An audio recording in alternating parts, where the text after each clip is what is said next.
এই ম্যাথগুলো হাতে কলমে সলভ করা কিন্তু খুবই সহজ। সো দেখুন এখানে আমি দুটি ম্যাথ লিখে রেখেছি।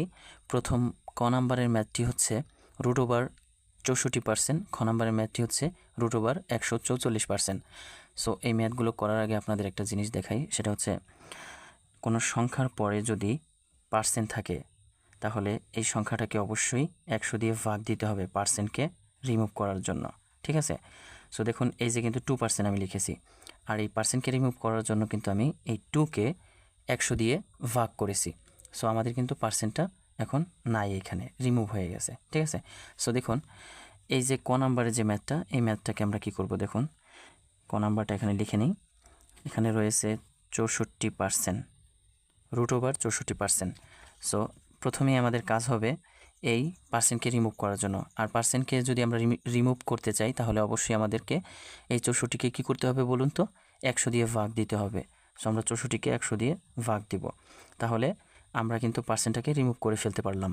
সো এখন কি করব, এখন আমরা জাস্ট এই রুটকে একবার 64কে দিব, আর একবার এই রুটকে আমরা এই 100কে দিব। সো দেখুন দিয়ে দিলাম। সো 64-র উপরে যদি রুট থাকে তাহলে এখানে আসবে কত, 8।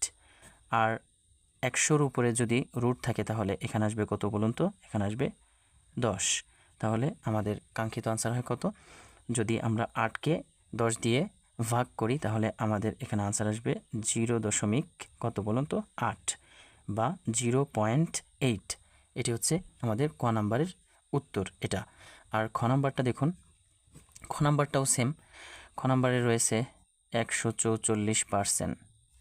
সো এখন আমরা কি করব, আমরা জাস্ট প্রথমেই এই পার্সেন্টটাকে রিমুভ করব। আর পার্সেন্টটাকে রিমুভ করতে হলে আমাদের 144কে 100 দিয়ে ভাগ দিতে হবে। সো আমরা কিন্তু 144কে 100 দিয়ে ভাগ দিয়েছি। এখন আমরা কি করব, এখন আমরা এই রুটকে একবার 144কে দিলাম। সো এরপরে কি করব, এই রুটকে আমরা একবার 100কে দিব। সো আমরা 100কেও কিন্তু রুটটা দিয়ে দিলাম।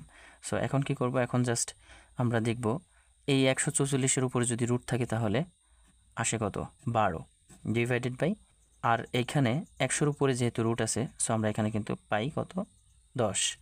সো 12কে যদি আমরা 10 দিয়ে ভাগ করি তাহলে আমাদের আনসার আসে 1.2। সো আমাদের কিন্তু খ নাম্বারের আনসারটাও পেয়ে গেলাম।